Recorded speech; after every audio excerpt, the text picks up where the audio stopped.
बात पिंटू मेहरा की।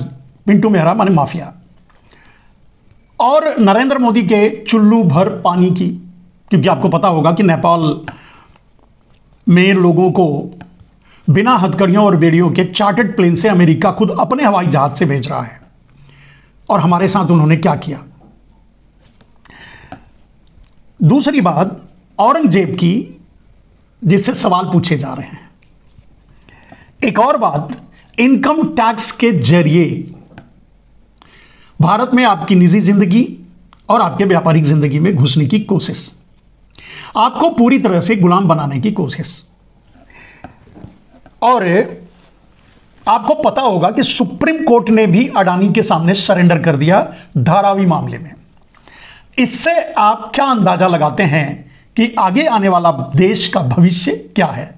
बात भविष्य की है तो भविष्य से शुरू करते हैं। एक समुदाय है जिसे भक्त कहते हैं, वो कहते हैं कि हम तो देश भगवान के हाथ कर दिए हैं, यानी नॉन बायोलॉजिकल नरेंद्र मोदी, और पूरी तरह से सुरक्षित है। अब सुरक्षित कितना है इसको समझिए। चीन अंदर घुसा चला आ रहा है, घुस के बैठा है, गांव बसा रहा है, एक्टिविटी कर रहा है। आपका 56 सेंटीमीटर बन के चुप है।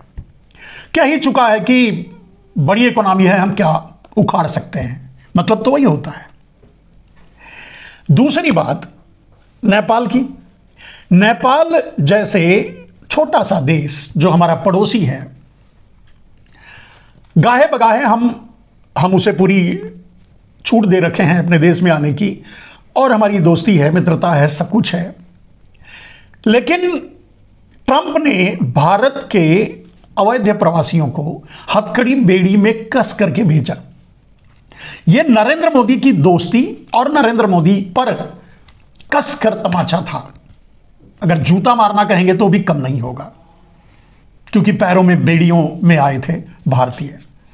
खैर, नरेंद्र मोदी ये कहकर हट गए कि उनका कानून है, वो ऐसा करेंगे, लेकिन हमारे साथ ही क्यों करेंगे। आपको पता होगा कि नेपाल में चार्टर्ड प्लेन से वही ट्रंप अप्रवासीय जो अवैध नागरिक हैं अमेरिका में, उनको चार्टर्ड प्लेन से भेज रहा है इज्जत के साथ। आखिर इसका मतलब क्या है मेरे दोस्त? इसका सीधा मतलब है कि ट्रंप नरेंद्र मोदी से खुंदक खाया हुआ है और चिढ़ा हुआ है। नरेंद्र मोदी ने क्या भैंस खोल ली उसकी मुझे नहीं मालूम, लेकिन एक तो सच है कि नरेंद्र मोदी एक ऐसे शख्स हैं जो अपने जन्मदाता के नहीं हुए, अपने सहचर के नहीं हुए, अपने गॉडफादर के नहीं हुए, जो उनको यहां तक लाए। अगर कहा जाए तो किसी के नहीं है नरेंद्र मोदी, सबके साथ धोखा करते हैं। सिर्फ धोखे के लिए जाने जाते हैं नरेंद्र मोदी। तो ऐसा ही कुछ ट्रंप के साथ भी नरेंद्र मोदी ने किया, जो आप लोगों को पता है। जब ट्रंप राष्ट्रपति नहीं बना तो उसके आग्रह को भी स्वीकार नहीं कर पाए, क्योंकि नरेंद्र मोदी हद दर्जे के सेल्फिश हैं, मतलब अपने लिए जीते हैं। अभी भी आप उनके कपड़ों की स्टाइल, उनका फैशन वर्ल्ड, उनका सफारी वर्ल्ड, उनका जो भी है, उनको देखो तो आपको लगेगा कि नरेंद्र मोदी प्रधानमंत्री ही सुख, ऐश और आराम के लिए बने हैं। हवाई जहाज से लेकर हवाई महल से लेकर सब कुछ अपने लिए तैयार कर रहे हैं नरेंद्र मोदी। आम आदमी के लिए तो बने ही नहीं है। तो ट्रंप के साथ भी ऐसा किया होगा, जो भी किया हो। हमारा मानना है कि ट्रंप के इंप्लॉइज हैं नरेंद्र मोदी। CIA और अमेरिकन एजेंसियों द्वारा ट्रेंड किए हुए, भारत पर थोपे हुए प्रधानमंत्री, ये हजारों बार बोल चुका हूं, और उसके प्रमाण आपके सामने हैं। क्योंकि भारत पूरी तरह से अमेरिका और चीन के चरणों में जा गिरा है। अमेरिका की इतनी हिम्मत नहीं थी कि हमारे साथ हमारे ही लोगों को हथकड़ियों में भेजता, और यह बड़ी बात नहीं है। इसे नरेंद्र मोदी ये कह सकते हैं कि उसका कानून है, लेकिन हमारे पड़ोस में अगर वो ऐसा काम कर रहा है बिना हथकड़ियों के और चार्टर्ड प्लेन से भेज रहा है, तो चुल्लू भर पानी बहुत है नरेंद्र मोदी के लिए। कोई भी गैरतमंद इंसान होता तो प्रधानमंत्री पद की पर एक सेकंड भी बैठा नहीं रहता। हालांकि नरेंद्र मोदी ऐसे नहीं है। नरेंद्र मोदी हद दर्जे की, दुनिया के सबसे बड़े बेशर्म हैं। उन्होंने अब तक बेशर्मी ही की है सब जगह जहां भी। अब अगर अडानी के लिए जाकर बिजनेस मांगते हैं, अडानी के लिए जाकर मार्केटिंग करते हैं, तो एक प्रधानमंत्री की पोस्ट होल्ड करते हुए अगर कोई आपका नेता जाकर के व्यापार मांगे, बिजनेस मांगे, कॉन्ट्रैक्ट करे, डील करवाए और सीईओ का काम करे, तो उसकी गरिमा क्या रहेगी देश में और विदेश में, उस जगह, चाहे श्रीलंका हो, चाहे बांग्लादेश हो, चाहे और दूसरे देश जहां ये काम कर चुके हैं नरेंद्र मोदी, बिजनेस लेने दिलवाने का काम अडानी के लिए। आज भी अडानी के चौकीदार ही दिखते हैं नरेंद्र मोदी, अगर उनके कामों पर ध्यान दिया जाए तो। मेरे दोस्त, क्या इससे भी बड़ा अपमान हो सकता है? और इस अपमान का कोई भरपाई है? इस अपमान की कोई शर्म आपने नरेंद्र मोदी के चेहरे पे देखी है? नरेंद्र मोदी का कोई भी बयान अपने अमेरिका दौरे के बाद नहीं आया है, जलील होने के बाद नहीं आया है।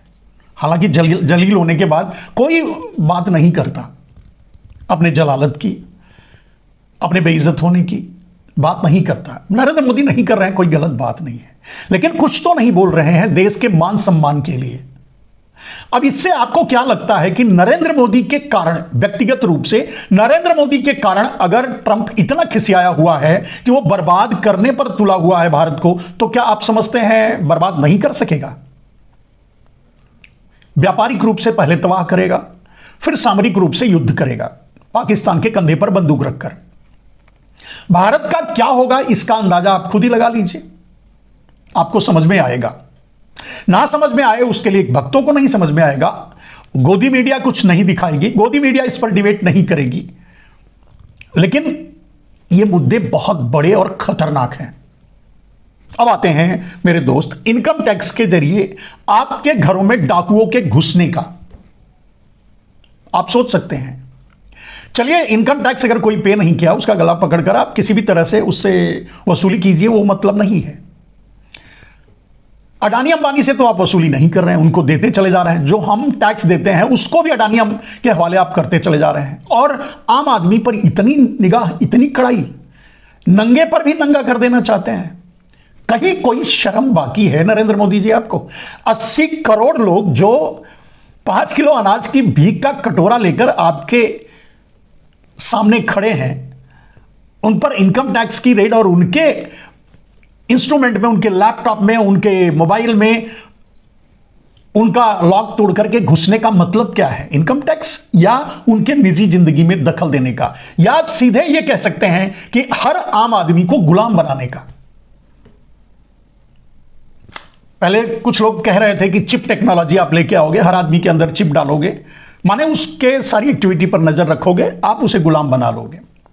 वो किसके साथ सोता है, किसके साथ जाता है, कहाँ रहता है, उसकी कितनी बीबियां हैं कि नहीं हैं, उसकी बेटी, माँ, बहन किस हाल में है, सब आप जानना चाहते हैं। कितनी गंदगी भरी हुई है आपके दिमाग में, इसका अंदाजा इन्हीं बातों से लगता है। ये इनकम टैक्स की वसूली का मामला नहीं है।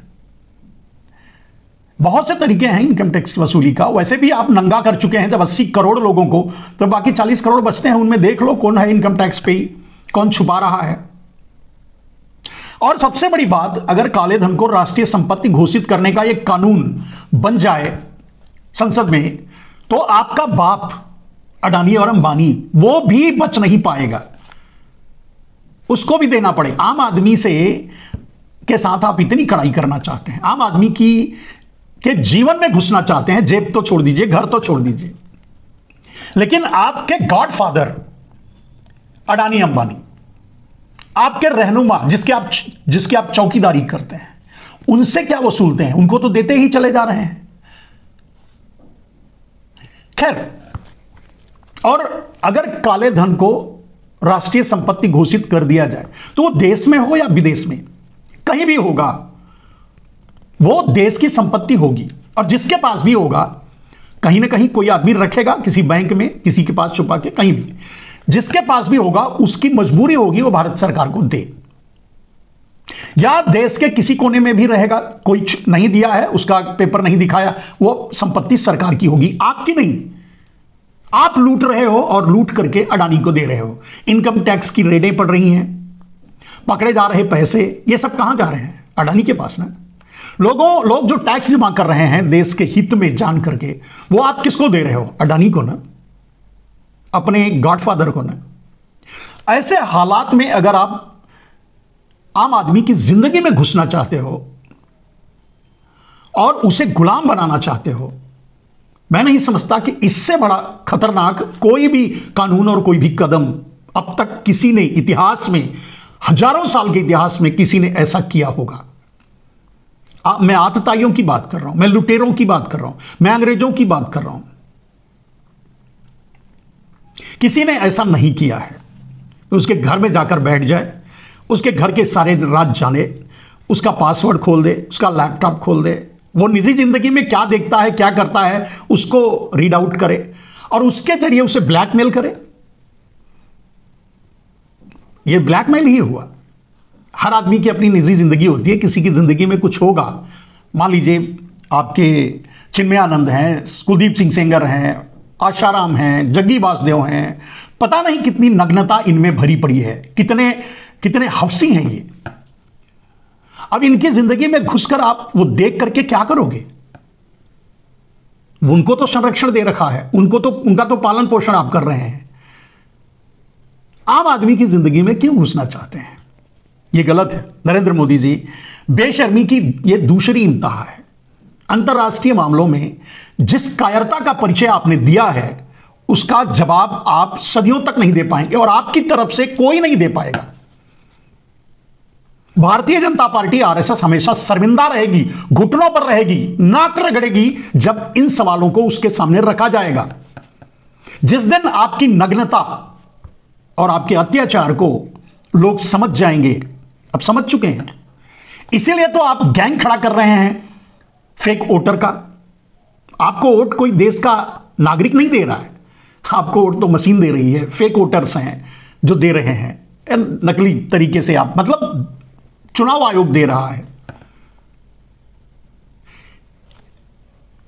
मोदी जी, इन सब के बाद भी, इन सब से आंख मूंदने के लिए, इन सब से ध्यान भटकाने के लिए आप औरंगजेब की बात करते हैं, मुगलों की बात करते हैं। एक बात समझ से परे है नरेंद्र मोदी जी। मुगल को आप कह सकते हैं, जो आप कहते हैं हम वही मान लेते हैं कि मुगल हत्यारे थे, क्रूर थे, कन्वर्जन किया करते थे। चाहे जो भी जितना भी झूठ बोलते हैं आप, उन सब पर मुहर मैं लगाता हूं और सच मान लेता हूं। लेकिन सबसे बड़ा सवाल खड़ा होता है एक, वो अत्याचारी थे, भारतीय क्या थे? वो अनाचारी, दुराचारी थे, वो देश पर जुल्म कर रहे थे, भारतीय क्या थे? भारतीय क्या कर रहे थे? शुरू को छोड़ दीजिए, बाद में भी अगर पूरा जन समुदाय जिस तरह से कुंभ में आकर के नरक में डुबकी लगाया, उसी तरह से अगर बाहर निकल करके वो भीड़ मुगलों पर चढ़ जाती तो सफाया हो जाता, अंग्रेजों पर चढ़ जाती तो अंग्रेजों का सफाया हो जाता। आपके कथनानुसार, आपके इतिहास के अनुसार मैं कह रहा हूं। जबकि मुगलों के बारे में दो तरह की बातें, दो तरह के इतिहास उपलब्ध हैं, मैं उन पर नहीं जाता। अगर अत्याचार की कोई पराकाष्ठा थी तो अंग्रेजों की, उस पर आप बोलते नहीं, क्योंकि आप उनकी दलाली कर चुके हैं। यानी आपके पूर्वज उनको भारत में लाए हैं, उनको भारत में बसाए हैं, उनके जरिए भारत को गुलाम बनवाए हैं, तो आप उनके खिलाफ कैसे बोलेंगे? सावरकर से लेकर कोई भी कभी अंग्रेजों के खिलाफ नहीं बोलता। मुगलों के खिलाफ बोलता है क्योंकि उसे मुगलों से नहीं, मुसलमान शब्द से, मुसलमान नाम से आपको वोट मिलते हैं। नफरत आप बेच सकते हैं, नफरत आप फैला सकते हैं। सोचकर देखिए। और औरंगजेब से इतना ही तलब करना है तो जाइए औरंगजेब से पूछिए, कौन मना कर रहा है, सवाल कीजिए। लेकिन औरंगजेब की विरासत इस समय कहां है? इस समय तो उन भारतीय लोगों की विरासत है जिनकी कायरता आज भी इतिहास में दर्ज है। क्या यह सच नहीं है कि भारतीय कायर हैं, बुजदिल हैं, मक्कार हैं, झूठे हैं, धोखेबाज हैं? अपनों से ही धोखा किया और उन्हीं के कारण देश गुलाम रहा, चाहे किसी का भी हो। क्या यह सच नहीं है? कुंभ में नहाने के लिए 80 करोड़ आ सकते हैं। आप सोच के देखिए, अगर 80 करोड़ निहत्थे किसी सेना पर चढ़ जाते तो कितने लोग मरते और कितने लोगों को तोपों से, गोलियों से, तलवारों से काटी जाती। सेना की सेना खत्म हो जाती। एक दिन अंग्रेज नहीं रह पाते। 1857 में जब देश पूरी तरह से जागा और बाहर निकला तो गर्दनों से काट डाला अंग्रेजों को। बहादुरी किया। लेकिन यह बहादुरी कुछ कायर आप जैसे जो थे उस समय भी वो उन्हें रोका करते थे, रोक रहे थे। खैर, वो अलग बात है। आप अपने कर्मों पर पर्दा डालने के लिए, अपनी कायरता पर पर्दा डालने के लिए, अपने जुल्म पर पर्दा डालने के लिए आप बाबर, औरंगजेब, हुमायूं को लेकर आते हैं। क्या यह शर्म की बात नहीं है? क्या यह बेशर्मी की तीसरी पराकाष्ठा नहीं है? नरेंद्र मोदी जी, सोच के देखिए। आपके लोग, आपके अधिकारी इस तरह से प्रोड्यूस करते हैं कि विधानसभा में एक क्रिमिनल पिंटू मेहरा, जिसका पूरा खानदान क्रिमिनल है, उसके कमाई का जिक्र करते हैं, उसकी सफलता का जिक्र करते हैं। खैर, आप माफियाओं के दोस्त हैं, तो पिंटू मेहरा भी एक माफिया है, तो निश्चय ही आप पिंटू मेहरा के भी दोस्त हैं, उस नाविक के भी दोस्त हैं होंगे, वरना बोलते कि गलती हो गई, गलत बयान कर दिया, गलत बोल गए विधानसभा में। खैर, गलत बोल करके, गलत करके, गलत कह करके उसकी माफी मांगना, उस पर से सॉरी कहना, यह आपके राजनीति में नहीं है। आप तो लड़की पटाओ, पढ़ाओ की जगह पटाओ कहकर भी वापस नहीं लेते उस शब्द को। इसीलिए आपके लोग, हम पूरे देश के लोगों ने नहीं, लेकिन आपके लोगों ने तो पिल पड़े पटाने के लिए निकल पड़े आपकी बात मान करके। खैर, चुल्लू भर पानी बहुत है नरेंद्र मोदी जी, इस तरह की बेशर्मियों के कारण। इसके बाद भी अगर आप प्रधानमंत्री की कुर्सी पर बैठे हैं तो मैं नहीं समझता कि दुनिया में इससे बड़ा बेशर्म कोई रहा होगा। जो सब कुछ, मैं समझता हूं देश है, दुनिया भर के प्रॉब्लम्स आते हैं, दुनिया भर की समस्याएं आती हैं, उनको झेलता है देश, सब मिलकर झेलते हैं, लेकिन आप तो अपनी दुनिया ही अलग बसा के रखे हैं।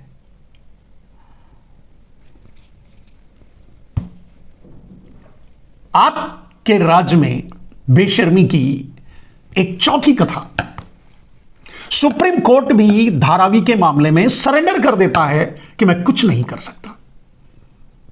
मैं बार बार यह बात कह रहा हूं कि नरेंद्र मोदी जी, आप कोई भी क्रिमिनल जब किसी बड़े पद पर आता है, क्रिमिनल नहीं, कोई भी आदमी, अयोग्य आदमी जब किसी योग्य पद पर बैठ जाता है तो अपने पद पर बने रहने के लिए वो अपराध का रास्ता चुन लेता है और सिर्फ अपराध ही करता है। अपने खिलाफ उठने वाली आवाज, अपने से उठने वाले सवाल, उन सवालों का जवाब न देना, उनको प्रताड़ित करना, ये यही करता है। अपने आप को बनाए रखने के लिए बेशर्मी, बेहयाई, बेगैरत होकर के वो आदमी अपने आप को बनाए रखने के लिए कुछ भी करता है। और इन 10 सालों में यही साबित हुआ है कि आप कुछ भी करते हैं, लेकिन आम आदमी के लिए तो कुछ नहीं करते। आम आदमी के लिए, अपनी कुर्सी को बचाने के लिए कुछ भी करते हैं, लेकिन आम आदमी को एक रोटी मिलने के लिए भी कुछ नहीं करते। गरीबी, बेरोजगारी, महंगाई, भूखमरी, किसानों की आत्महत्या, किसानों की समस्या, ये सब मुंह बाए खड़ी है। देश आज अमेरिका और चीन, खास करके चीन के एफएमसीजी मार्केट पर निर्भर है, उत्पादन पर निर्भर है। आपने मेक इन इंडिया का नारा देकर के, झूठ और जुमला बोल करके पूरे देश के इंडस्ट्री को तहस नहस कर दिया। बार बार जब कहीं खड़े होकर के आप झूठ बोलते हैं, शर्म आती है, सचमुच शर्म आती है। भारतीय होने का गर्व तो कर सकते हैं, लेकिन उन काले धब्बों को कैसे भुला दें? आप जैसे धब्बों को भारतीय होने पर गर्व करते हैं, लेकिन आप जैसे धब्बे भी इस धरती पर हैं। और यह इतिहास से लेकर आज तक यही देखने को मिला है कि आप जैसे लोग रहे हैं, जो देश को गुलाम बनाने में मदद की है, देश को गुलाम बनवाया है, देश को बर्बाद किया है, बर्बाद करवाया है। एक भी काम आप गर्व से नहीं कह सकते कि मैंने ये किया है, कुछ नहीं, बर्बादी के सिवा। गर्व से एक बात कह सकते हैं, मैंने अडानी को तीसरे नंबर पर पहुंचाया, इसके अलावा आप कुछ नहीं कह सकते। मैंने माफियाओं को 80% ब्लैक मनी होल्डर्स गुजराती हैं, माफिया गुजराती, सारे गुजरातियों के बाद वो तो बेचारे डोंकी बन रहे हैं, गुजराती हैं और वो आपके दोस्त हैं। उनके लिए आपने काम किया है, उनका धन बढ़ाने का काम किया, उनकी समृद्धि के लिए आपने काम किया, उनके लिए आपने काम किया है। उन काले धन को आपने हिस्सेदारी लेकर बंटवा करके विदेशों में छुपा दिया और अब ला करके खर्च कर रहे हैं भारत पर, भारत को खरीद रहे हैं। कितना बड़ा देशद्रोह है। जिस दिन आप कुर्सी से हटेंगे, जिस दिन इस देश के कानून, इस देश का कानून, इस देश का मीडिया, इस देश का जुडिशरी, इस देश का ब्यूरोक्रेसी सब मुक्त होगा, उस दिन टूट पड़ेंगे आप पर। कहां जाएंगे आप भागकर, अंदाजा नहीं लगा सकते आप। अपने कर्मों पर किसी भी इंसान को मैं यही कहता हूं, अपने कर्मों का अध्ययन खुद करना चाहिए, अपने कर्मों की व्याख्या, अपने कर्मों का आकलन खुद करना चाहिए कि वो क्या कर रहा है। नरेंद्र मोदी जी, इस देश पर जितनी कोफ्त होती है उन भारतीयों पर जो इस देश को चुपचाप गुलाम होने दिया, गुलाम बनवाया, गुलाम बनवाने में शामिल रहे, गद्दारी की देश से, जितनी कोफ्त, जितना गुस्सा उन पे है, उससे कहीं ज्यादा घृणा आपसे होती है। आप उन्हीं कतार में जाकर खड़े हो गए हैं, आप उन्हीं को फॉलो कर रहे हैं जो देश से गद्दारी करते रहे, जो देश को गुलाम बनवाते रहे, जो देश को कहीं का नहीं छोड़ा। यह देश कब जागेगा नहीं जानता, मैं देख पाऊंगा या नहीं, लेकिन यह देश जब भी जागेगा आपको रास्ता नहीं मिलेगा, आपको जगह नहीं मिलेगी, आपको 1 इंच जगह भारत में नहीं मिलेगी। नरेंद्र मोदी जी, बांग्लादेश और श्रीलंका का इतिहास आपको याद है, हम पड़ोसी हैं और अब तो हम बांग्लादेश, श्रीलंका से भी छोटे हो चुके हैं, नेपाल से छोटे हो चुके हैं आपके कुकर्मों के कारण। आपने कौन सी भैंस खोल ली ट्रंप की, जिसके कारण ट्रंप इतना खिसिया गया कि वो भारत पर हमले, भारत को बर्बाद करने पर तुला हुआ है, भारत को चिढ़ा रहा है। पड़ोस में चार्टर प्लेन भेजने का मतलब यही है कि वो चिढ़ा रहा है सिर्फ आपके लिए। क्या आप में थोड़ी बहुत गैरत है कि आप इस्तीफा दे दें, कोई दूसरा देखे, ट्रंप का झगड़ा, ट्रंप की नाराजगी खत्म हो? पर्सनली आप ट्रंप को जानते हैं, दोस्त है, आप भी जाकर अमेरिका में बस जाइए, कौन रोकता है?